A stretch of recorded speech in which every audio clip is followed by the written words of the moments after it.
Halo, Assalamualaikum warahmatullahi wabarakatuh. Salam sejahtera semuanya, semoga sehat selalu. Eh, Kali ini saya akan membahas tentang BTRFS file system. Eh, jadi kalau teman-teman semua sudah tahu pastinya ya, kalau yang belum tahu mungkin di setiap komputer yang kita pakai itu pasti memiliki file system. Nah, di mana tempatnya file system itu? Dia ada di dalam hard disk pada waktu pertama kali kita install. Dia yang pertama dilakukan adalah eh, membuat file system sebelum on top of operating systemnya. Nah, kenapa kali ini BTRFS yang saya bahas? Biasanya kalau install eh, operating system baik itu Windows, Linux maupun Mac. Kalau kalau di Windows sudah pasti ya. Kalau di Mac juga sudah pasti operating system file systemnya itu saja. Kita tidak bisa milih kita mau pakai file system apa. Tapi kalau di Linux kita bisa milih file system apa yang kita pakai. Nah, kenapa BTRFS? Nanti kita eh, eh, tunjukkan lebih lanjut ya kenapa saya memilih BTRFS atau mensarankan memakai BTRFS. Di video kali ini tidak ada testing ya atau percobaan atau demo ya. Ini part bagian pertama tentang BTRFS hanya introduction-nya. Nah, di part keduanya nanti, moga-moga dalam waktu dekat saya bikinkan videonya why saya memakai BTRFS demonya. Oke, kita lanjutkan ya. File system. Nah, ini semua materi ini saya comot-comot ya. Saya ambil-ambil potongan-potongan dari Wikipedia. Semua ada di Wikipedia. Teman-teman bisa cek di link yang nanti ada di bagian slide-slide saya. Silakan cek untuk menelusuri lebih lanjut. Nah, ini yang bagian pertama adalah in computing a file system or file system ini biasanya disebut FS atau file system ya. It's control how data is stored and retrieved. Jadi kalau kita nyimpen data atau mengambil data itu di hard disk, nah itu ada file systemnya di dalamnya ya, di bagian dalam hard disknya. Oke, ini contoh-contoh dari file system yang pengguna Windows awal-awal itu pasti sudah tahu kalau FAT 12, FAT 16, kemudian berlanjut FAT 32, kemudian ada keluar baru lagi exFAT, NTFS, HFS, kemudian Windows NTFS ya. Kemudian ada yang lain HFS Plus, HPFS, APFS. Ini kepunyaannya Apple. Kemudian ada UFS, EXT2, EXT3, EXT4 lanjutan ini. EXT semua bintang EXT 2, 3, 4 ini adalah di Linux dulu.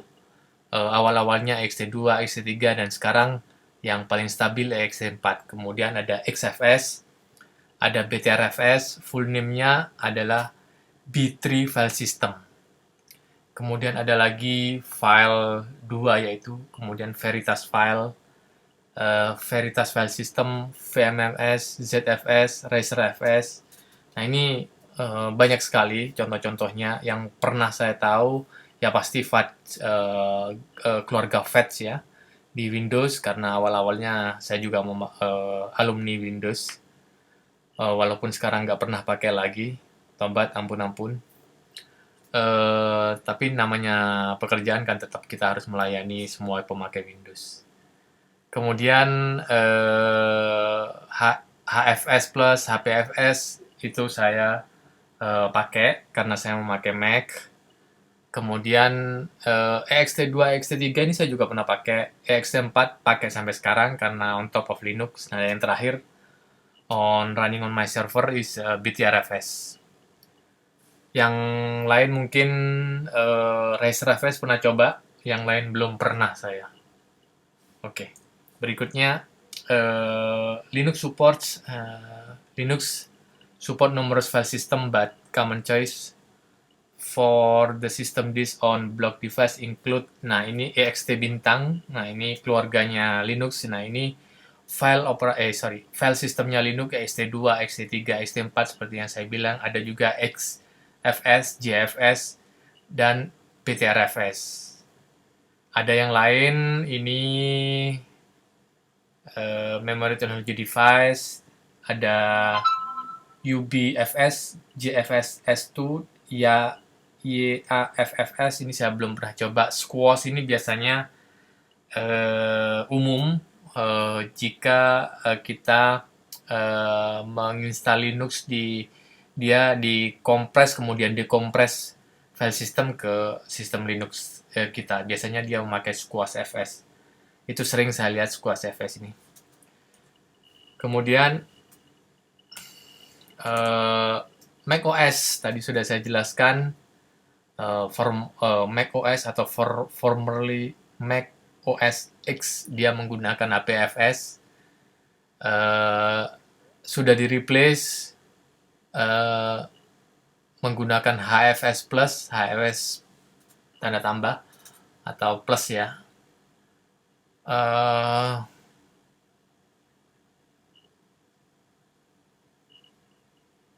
Nah, ini file system ini mendukung case sensitif ya. Linux juga mendukung case sensitif. Artinya huruf besar dan huruf kecil itu dibedakan. Kemudian PCBSD. Nah, ini pernah nyoba sekali 2 kali saya ini. PCBSD atau FreeBSD. Dia support ZFS. Similarly to FreeNAS, kalau biasanya memakai FreeNAS, dia memakai ZFS. Kemudian, nah ini yang lainnya bisa dibaca-baca ya. Oke, nah ini Windows. Dia menggunakan FAT, NTFS, exFAT. Nah, yang terakhir apa ya? exFAT ya mungkin ya. Saya sudah meskipun sering masih support untuk membantu teman-teman yang pakai Windows, tapi saya nggak perhatian untuk file sistemnya yang terakhir ya. Apa mungkin exFAT atau ReFS ya yang terakhir. Nah, nanti teman-teman lihat lagi. Kemudian untuk komparasi file system, teman-teman bisa lihat di Wikipedia, comparison of file system. Di situ ada tulisan banyak sekali file system yang teman-teman bisa baca, kemudian dikomparasi satu dengan yang lainnya. Kenapa memakai BTRFS? Yang pertama, BTRFS ini initially atau didesain oleh perusahaan besar Oracle Corporation tahun 2007. Kemudian dipakai di Linux mulai 2013. File system on this format has been declared stable di Linux kernel sejak 2013. Kemudian di-develop oleh Facebook, Fujitsu, Fusion.io, Intel, Linux Foundation, Netgear, Oracle Corporation, Red Hat, Strato, dan SUSE ya. SUSE adalah distribution Linux. Sudah lumayan tua juga, saya 90-an sudah 2000-an sudah pakai SUSE. Kemudian max volume size-nya 16 EIB. Kemudian volume size-nya 16 EIB, file size-nya juga 16 EIB untuk maksimalnya ya. Kemudian nanti saya jelasin 16 EIB itu seberapa gede sih. Kemudian mostly self-healing in some configuration to the nature copy of write. Self-healing itu apa ya? Kira-kira bisa nyembuhin diri sendiri ya, self-healing. Teman-teman bisa baca nanti. Online defragmentation online ya, and auto defrag mount option. Jadi kalau kita mau mendefrag di Windows nih biasanya ya, saya sudah sejak pakai Linux, sejak pakai Mac nggak pernah lakukan defrag lagi. Dulu di awal-awal masih kenal namanya defrag. Di bagian terakhir bahkan Windows pun sudah tidak ada defrag lagi karena otomatis di background ya kali ya. Kemudian online volume growth and shrinking. Jadi pada saat kita live memakai OS-nya itu bisa di enlarge size-nya atau di growth, ditambahkan ya, atau ditambahkan size-nya. Kemudian dia mensupport RAID 0, RAID 1, RAID 10. Subvolume ini dia subvolume one or more separately mountable file system root within this partition. Jadi kalau kita bikin sub volume itu bisa lebih dari satu ya, one or more dipisahkan. Oke. Atomic writable via copy on write or write only. Nah ini yang paling saya senang dari BTRFS adalah snapshot of subvolume. Jadi ceritanya kalau kita bikin subvolume dari harddisk kita, nah itu bisa di snapshot. Snapshot itu semacam backup ya, backup tapi cepat sekali, di kisaran detik mungkin ya. Begitu kita type command-nya snapshot gitu, dia langsung create automatically. Dan itu kalau kita sudah lanjut kemana-mana, kemudian kita akan kembali lagi ke yang sebelumnya kita snapshot itu bisa dilakukan. Nah itu kenapa saya pilih, salah satunya kenapa saya pilih BTRFS sebagai media backup, mau itu dengan tool tambahan namanya Snapper di Linux. Kita bisa membackup baik itu mau setiap dikonfigurasinya bisa dikonfigurasi setiap jam, setiap minggu, setiap bulan, bahkan setiap tahun. Kita bisa automatically backup tanpa kita mengetikkan komen lagi dengan bantuan tool Snapper. Kemudian untuk ini tadi semua ini bacaannya saya ambil dari situs wiki ya. Teman-teman bisa langsung cek source-nya. Jika keterangan dari saya mungkin kurang jelas, teman-teman langsung aja menuju wikinya. Next, ya ini tadi saya jelaskan 16 EIB max ya. Saya juga belum pernah merasakan yang segede ini mungkin filenya ya. Mungkin ke depan kalau panjang umur bakalan bisa merasakan. Nah ini saya ambil juga dari Wikipedia. Kalau yang giga kita sudah tahu ya, giga 100, misalnya kita beli handphone berapa giga storage-nya, 32 giga, 8 giga, 16 giga, 32 giga, mungkin 64 giga, 128 giga, atau yang terakhir mungkin sudah ada 256 atau 512 giga ya storage-nya. Kalau hard disk kita main tera. Yang terakhir saya beli adalah 10, bukan saya yang beli, kantor yang beli. 10 tera ya. 10 tera. Kemudian di atasnya tera lagi itu jadi kalau 1000 giga itu 1 tera. Kalau 1000 tera itu 1 PB-byte. PB, PB-byte.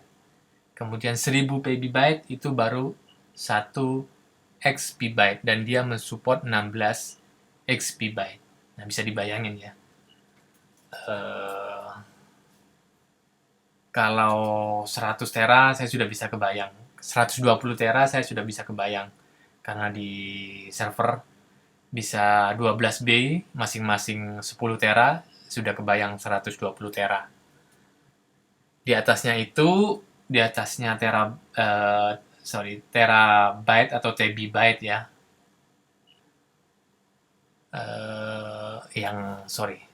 Kayaknya yang 100 tera udah kebayang ya, segitu. Artinya 12B 12B diisi masing-masing 10 tera sudah 100 tera, 120 tera. Sudah kebayang. Nah, yang belum kebayang ini 1 petabyte berarti kan 1000 tera. Baru di atasnya 1000 tera 1 peta, kemudian 1 hexa. Large. Dan dia mensupport 16 exabyte ya. Karena di sini tulisannya EIB, exabyte. Wow, gede ya. Nah, mungkin ke depan kalau umur panjang masih bisa ngerasain itu seberapa besarnya storage-nya. Oke, berikutnya kemudian siapa sih yang sudah memakai BTRFS ini? Ini adalah listnya yang saya dapat dari websitenya di kayaknya bukan ini deh websitenya. Ini source-nya yang tadi BTRFS ya. Yang sudah memakai di Facebook testing in production 2014. Kemudian deploy on million of server pada 2018. Jadi testingnya 2014, kemudian di deploy 2018. Iya ya. Kemudian Jola, Smartphone, Lavu, ini perusahaan-perusahaan saya baru dengar semua. Rockstar, BTRS, Powered Post NAS Solution, Tripad Advisor, Midterm Log Storage, NAS Device from Tekas support BTRFS. Synology ini saya tahu karena saya punya. NAS vendor future BTRFS starting in this station. Saya punya satu NAS, lupa tipenya, 8B. Dia sudah support BTRFS. Dia kasih opsi sih. Kamu mau pakai ext4 file system atau BTRFS. NAS-nya ini juga baru, belum saya deploy. Nanti saya akan deploy ya untuk backup dari server. Saya masih pikir-pikir juga apakah saya memakai BTRFS sama seperti servernya atau memakai ext4. Hostdime ini juga perusahaan saya baru dengar. Kemudian yang lain, siapa lagi nih perusahaan yang pernah? Medic. Kemudian SUSE. SUSE ini Linux distribution. Dia secara default sudah mengimplementasikan BTRFS ke dalam installernya. Jadi kalau teman-teman install OpenSUSE, itu sudah defaultnya dia memakai BTRFS. Parrot Project, kemudian Chromebook Linux,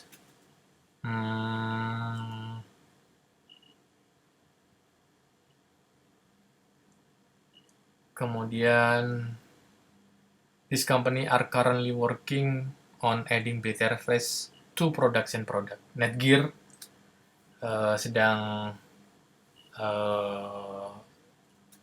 akan melakukan implementasi untuk produk-produknya yang sudah ready, NAS produknya. Ohio, saya belum pernah dengar ini. Kemudian pada tahun 2014, most of Linux distribution itu sudah menawarkan BTRFS as option. Di Linux terakhir generasi sejak 2014 itu sudah secara default dia sudah menawarkan apakah kita memakai BTRFS atau enggak. Kemudian OpenSUSE tadi yang saya ceritakan by default sudah eh, memakai BTRFS sejak versi 13.2. Sekarang OpenSUSE yang terakhir itu 15.2. Nah, ini kalau teman-teman yang terakhir, 2 slide terakhir itu source-nya teman-teman bisa baca di btrfs wiki.kernel.org production user yang sudah memakai BTRFS. Thank you. Terima kasih sudah menonton video ini. Semoga ada manfaatnya untuk kita semua. Tetap jaga kesehatan. Di next video kita akan demokan ya. Moga-moga nggak lama lagi dalam waktu dekat saya akan bisa demokan why I'm using the BTRFS file system. Thank you for watching guys. See you. Tetap semangat, jaga kesehatan. Jangan lupa cuci tangan, pakai masker, jaga jarak. Sehat selalu teman-teman semua. Sampai jumpa. Wassalamualaikum warahmatullahi wabarakatuh. Bye-bye.